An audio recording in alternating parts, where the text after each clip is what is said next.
This week we take a look at, Cammy, what are you doing on your phone? We're supposed to be filming anchoring right now. Oh, I'm having AI make pictures for me. Anyway, we take a look at how AI is affecting the art world, The Pep Rally Committee, and students using fidgets at MCHS. all that and more on the Warrior Weekly.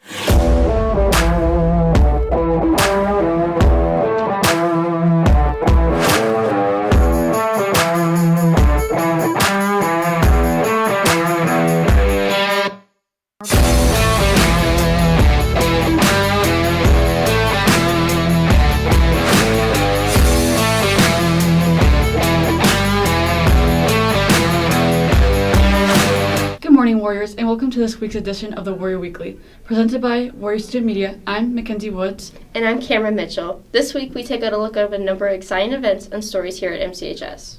First, we investigate how AI might be affecting the meaning of art. Artists of all varieties find themselves surrounded in the digital space for all kinds of reasons.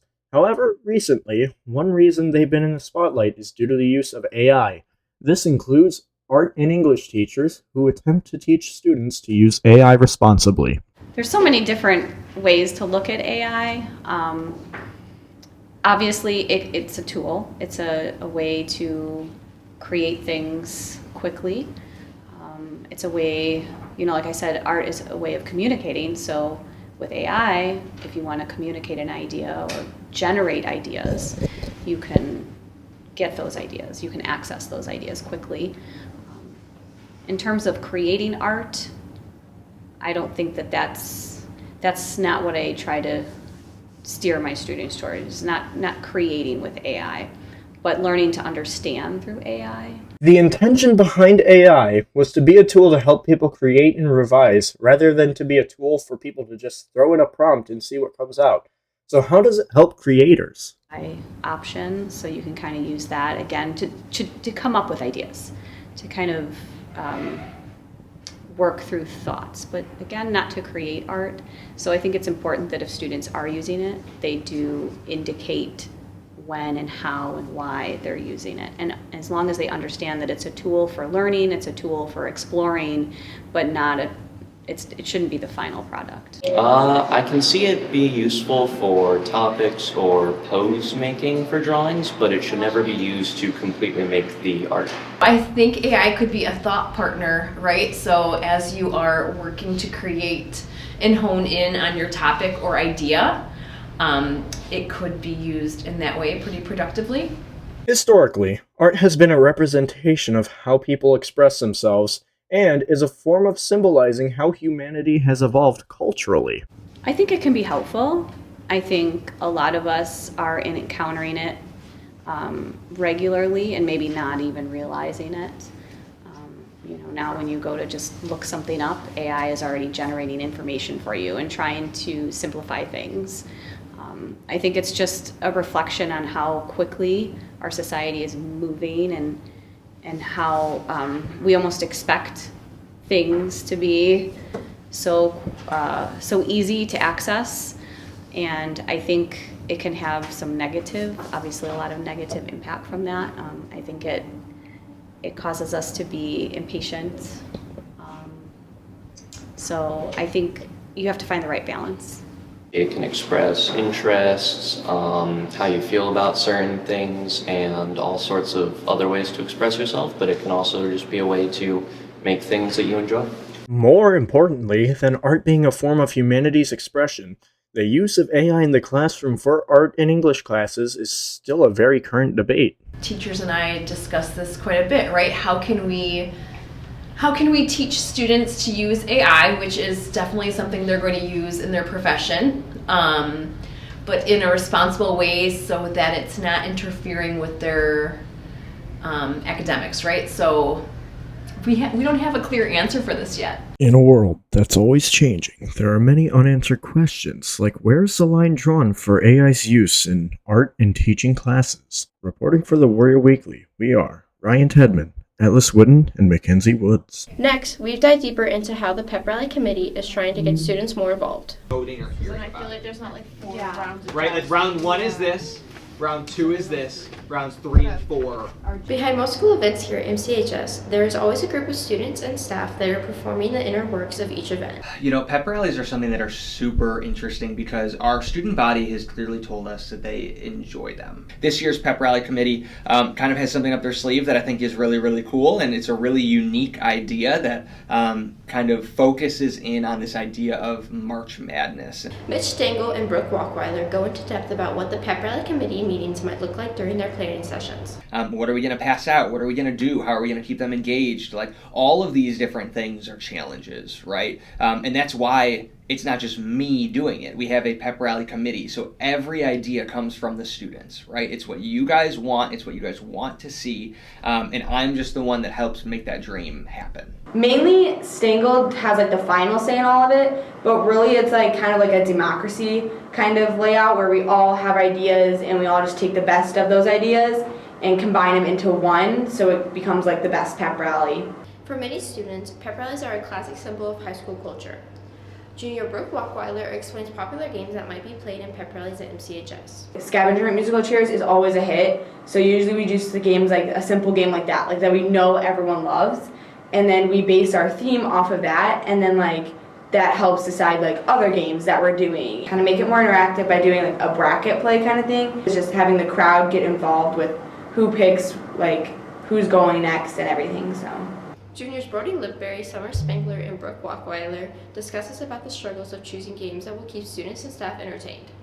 The biggest challenge is kind of finding what the majority of people will like, because there's some things that we find interesting that kind of the majority of people like either won't want to do. Like it's really hard thinking about like, oh, like what will be good for the people not participating, like how will it get every student in the gym involved. So most of us look on like TikTok or Instagram for like ideas, and then we like to like run them past Mr. Stengel and see if they're safe enough.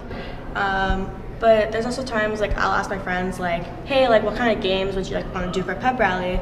And then they'll give me games and I'll like run it and be like, Mr. Stengel, like this is like what people are saying they want to see. Brody Lipberry and Mitch Stengel speak on the importance of attendance at pep rallies and how creating FOMO can help increase students' presence. A big thing that we talked about was FOMO, kind of making it so like if there's like a group of kids that start doing it and actually having fun, it will make a lot more of the kids kind of want to do stuff. We cannot force students to be at these events, right? And so what we do is we need to create FOMO. We need to create this idea of, oh, I'm missing out if I'm not going to this thing. If interested in the pep rally committee next school year, contact Mitch Stengel. This is for you all there. Report for the Warrior Weekly. This is Cameron Mitchell, Rose Winkenbach, and Aiden Hirsch. Have a great week, Warriors. Next is weather. How's the weather looking, Izzy? Hi Warriors, I'm Izzy Townsend, back with another weather segment. It's going to be pretty warm this week, though watch out for the upcoming rain. On Tuesday, we've got a high of 52 degrees, no rain yet.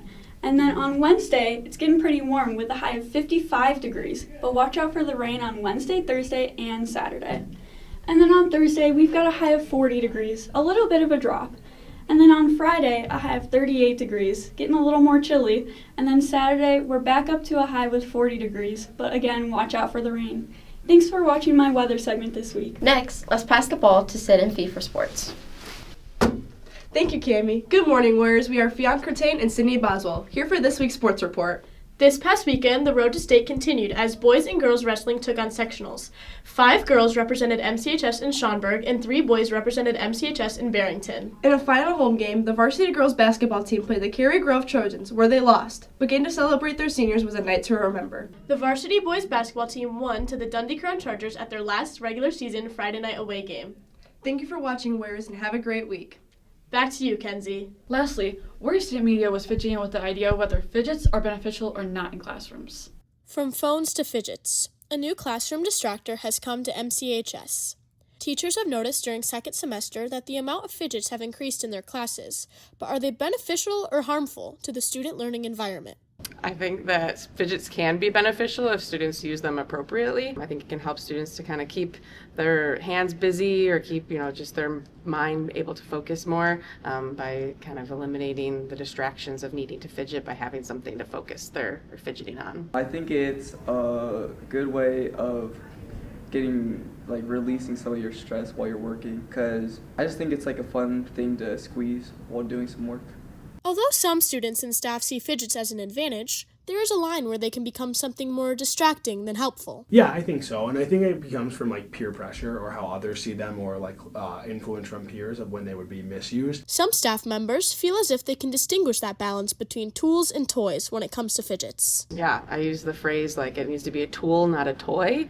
And so if you're using it as a tool to help you focus and it's improving your ability to get your work done, I think it's appropriate. But if it's becoming a toy where you're playing with it or you're passing it around or it becomes like a topic of discussion at a table, that's when kind of the line would be of it actually being beneficial or not. I think our teaching staff is really good at like knocking it the behavior out as it persists, so it doesn't become a dean problem. Those are usually lower level behaviors that don't cause a huge distraction that teachers manage pretty well before it gets referred to us. Viewpoints on fidgets vary from student to teacher, and different opinions are formed. I wouldn't say so because I think it's something I do like mindlessly. I don't really think about it. I just kind of do my work and I don't think about it, but I just kind of start squeezing it, so that's not a distraction. I think there's a level of what students need to be successful and help them reset and refocus, and there's certain students that need them, but when anyone wants to do something malicious or disruptive, you can use any object to do that. It could be a pencil, right? It could be something that's not a designed fidget.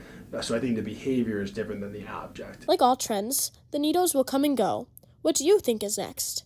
Reporting for the Warrior Weekly, we are Sydney Boswell, Fionn Curtain, and Izzy Townsend. That's all for this week's episode. Be sure to follow the Warrior Weekly on all social media platforms, including X, Insta, and TikTok. For Kenzie Woods and all of Warrior Student Media, I'm Cameron Mitchell. Have a great week, Warriors, and thank you for watching.